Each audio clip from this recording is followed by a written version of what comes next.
दोस्तों, आज मैं चाल ड्रामा के 35 नंबर एपिसोड के बारे में बात करने आया हूँ। तो आइए दोस्तों, सबसे पहले इसकी मुख्तसर कहानी पर एक नज़र डालते हैं। अब रुबाब जो है वो अकेले शतरंज खेल रही है और उस चाल पे चाल चल रही है। उसके सामने कोई नहीं है, बाकी सारे प्यादे हैं उसके सामने, इसलिए उनका दिमाग भी काम नहीं करता। उसे करिश्माई यानी कि दिव्य शक्ति प्रदान है, तो वो जो भी करती है उसके सामने में जो लोग भी हैं उनका दिमाग बोतर हो जाता है, दिमाग काम नहीं करता है। और वो इतने क्यूट लोग हैं कि वो समझ ही नहीं पाते बेचारी के चाल को। रुबाब इतनी अच्छी है कि उसको उसके चाल को कोई समझ ही नहीं पा रहे हैं, कोई डिस्कस भी नहीं कर रहे हैं कि अरे यार मेरे साथ ऐसा हुआ, तुम्हारे साथ भी हुआ, ये क्या हो रहा है। अच्छा, कभी कभी बात भी करते हैं तो अगले सीन में वो उसी के सपोर्ट करते हुए दिखते हैं। तो ये मुख्तसर कहानी है दोस्तों, उसके अलावा पूरी कहानी सरदर्द है। तो आइए सीन को एनालाइज करते हैं। अब देखिए, रुबाब ने अपने घर के और जेवर लेकर जा करके फारूक को दे दिया है। फारूक उसे लेकर जाके अपनी माँ के पास देता है और वहाँ पे माँ बेटे दोनों मिलके सी ग्रेड की एक्टिंग करते हैं। मतलब इतनी भद्दी एक्टिंग, मतलब जैसे ड्रामों में होता ना, पुराने ज़माने के ड्रामों में मेलो ड्रामा होता था, तो ओहो पोस्टमैन जी आप हैं, आइए आइए, वो वाली एक्टिंग यहाँ देखा जाए तो सारे एक्टर इसके ऐसे ही काम कर रहे हैं, बकवास एक्टिंग। तो उसके अलावा फिर वो जेवर को जो है उसकी माँ अलमारी में रख देती है।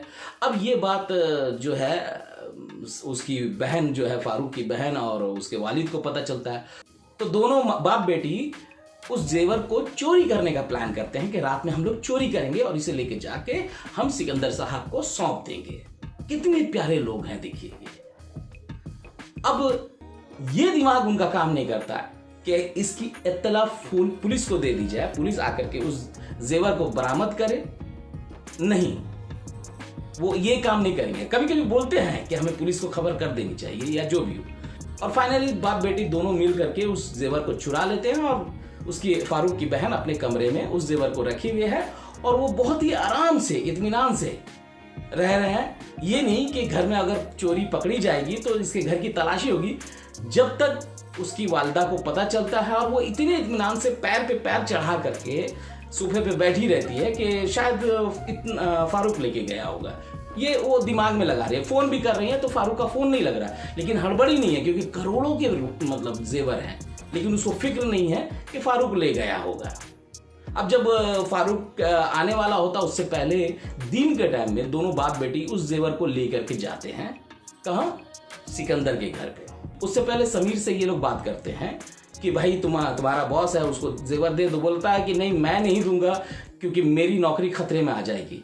तो दोनों डिस्कस करते हैं कि नहीं, किसी के राज को पोशीदा रखना ऊपर वाले ने कहा है, दीन हदीस का हवाला देते हैं। पहली बात तो राइटर को इस तरह के जगह पे दीन हदीस का हवाला नहीं देना चाहिए, क्योंकि ये बिल्कुल सही है। हो सकता है मैं गलत हूँ, ऊपर वाला माफ़ करे मुझे, लेकिन अगर आपने ये बात कह दी है कि किसी के राज को पोशीदा रखना चाहिए, लेकिन किसी का जो कबीरा गुनाह है, जो रबाब कर रही है अपने शौहर के साथ में, या घर से वो जेवर निकाल करके कहीं ना कहीं चोरी करके वो किसी और को सौंप रही है, इस गुनाह को भी देख करके आप छुपा रहे हैं, तो कौन सा गुनाह है?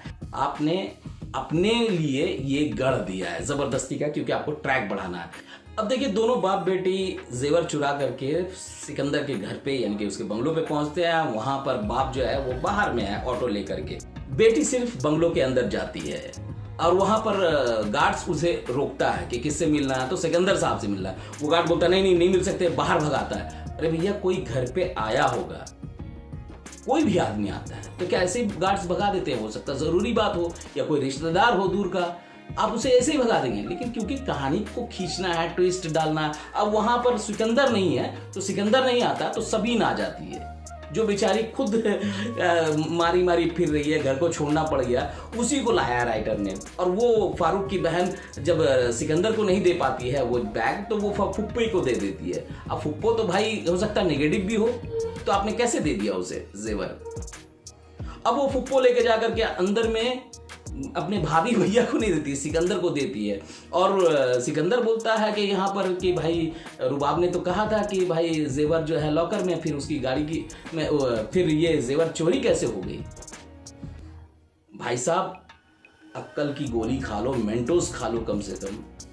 सोचो कि आपने उसे किसी के साथ में देखा है और जब वो लड़की झूठ बोल रही है कि लॉकर में रखा है जेवर और यहाँ कोई ला करके दे रहा है, तो आप अपनी इतने ज़्यादा स्वीट मत बनिए, क्योंकि मीठे ज़्यादा बनेंगे तो उसमें चींटियाँ लग जाती हैं। दिमाग से पैदल हो गए वो सिकंदर। और वो यहाँ पे सबीन भी देखिए, वो कह रही है कि किसी को बोलना मत, वक्त आने पे बोलेंगे। करोड़ों का जेवर चोरी हुआ है, उसमें भी कई सारे चीज़ें हैं। आप बोल रहे हो कि मिस्ट्री है, यहाँ पे कोई मिस्ट्री नहीं है, कोई मिस्ट्री नहीं है। बहुत सिंपल सा थ्योरी है। अगर रियल लाइफ से अगर हम जोड़ेंगे इस कहानी को तो हम इसका निष्कर्ष निकाल सकते हैं कि ये क्या हो रहा है। लेकिन आपको राइटर ने उस तरह से रचा है कि आपका दिमाग काम नहीं करता है। बस राइटर ही सबसे ज़्यादा शाणे हैं या शाणी हैं, तो वो जो चाहे लिख रही हैं और हमारा सर दर्द कर रही हैं। ठीक है, मेरा काम तो है एनालाइज करना, इसलिए मैं कर रहा हूँ। लेकिन सच बताऊँ तो लोग जाकर के कमेंट्स में देखें राइटर कि कितना ज़्यादा स्किप करके इस ड्रामा को देख रहे हैं लोग। अब देखिए, प्रोमो में आगे दिखाया भी जा रहा है कि उल्टा रुबाब सबीन पे इल्ज़ाम लगा रही है। वो तो होना था, ये तो क्लियर है। इस तरह का जब आपने रचा है तो समझ में आता है, क्योंकि ये सीन होने से पहले ना ऑडियंस को पता चल जाता है कि यहाँ रुबाब अभी किचन में आई है, फिर अपनी सास के साथ गेम खेलेगी, वहाँ अपने हाथ काट लेगी, कभी कुछ हो जाएगा। तो हद हो गई है, बस कर दीजिए, बस बहुत हो गया। अब देखिए दोस्तों, अलीना जो है वो राहिल के साथ में मॉल गई हुई है और वहीं पर मॉल में मॉर्निंग वॉक करने के लिए सिकंदर भी आ जाता है और वहाँ पे मॉर्निंग वॉक करने के लिए रुबाब भी आ जाती है। दोनों बातें करते इत्तेफाक से और यहाँ पे राहिल और अलीना उन्हें देख लेते हैं। देखिए, इतनी बार रुबाब और फारूक मिल रहे हैं, उन्हें कोई नहीं देखता है, लेकिन ये दोनों जब मिलते हैं तो उन्हें सब लोग देख लेते हैं। अब यहाँ पर देखिए, अलीना जो है वो सबा की सहेली है, लेकिन वो उसको फ़ोन करती है और उसे जम के झाड़ती है। और जब सबा उसको एक्सक्यूज़ करती है कि एक्चुअली हुआ क्या था, उससे पहले अलीना फ़ोन काट देती है, क्योंकि एपिसोड को इतना खींचना है कि आदमी का दिमाग पक जाए। अपने भाई से नहीं बात करती है अलीना, वो सबा से बात करती है। अपने भाई से नहीं पूछती है कि भाई आप क्यों मिल रहे थे, और मुलाकात तो किसी की भी कहीं पे भी हो सकती है ना भाई। अब देखिए, राहिल और उसके वालिद ने फारूक के पीछे एक आदमी लगा रखा था कि देखो वो किससे किससे मिलता है, और वो किसी एक नई लड़की, क्या नाम है उसका, रुमाना या कुछ इस तरह का नाम है, उसके साथ एक मुलाकात कर लेता और वो बंदा फ़ोन करता कि नहीं ये कोई और है, और उसने व्हाट्सएप पे भेजता है राहिल को फ़ोटो, तो बोलता हाँ ये नहीं है मेरी बहन। उसके बाद मतलब मन में बोलता है और उसके बाद बोलता तुम ठीक है, तुम्हारा काम खत्म हो गया, मिशन कंप्लीट। मतलब एक लड़की से मुलाकात हो गई, बस हो गया, और वो किसी से नहीं मिल रहा होगा, तुम्हारी बहन के साथ नहीं मिल रहा होगा। क्या डफर है ये राइटर, मतलब एक इंतहा होती है बेवकूफ़ी की। दोस्तों, इससे पहले मैंने अपने रिव्यू में कहा भी कि ये बहुत ही कमाल की स्टोरी है, सेंसिबल स्टोरी है, लेकिन पिछले कुछ एपिसोड से इस तरह से मतलब स्टोरी लिखी गई है कि नॉनसेंस लगता है। ऑडियंस बेवकूफ़ नहीं है दोस्तों, आप प्लीज़ इसको समझने की कोशिश कीजिए। इतना ज़्यादा बेवकूफ़ी भरा सीन सब लिखेंगे तो लोग, जो देखने वाले ऑडियंस है, वो दिमाग को साइड में रख करके ये ड्रामा नहीं देखेंगे।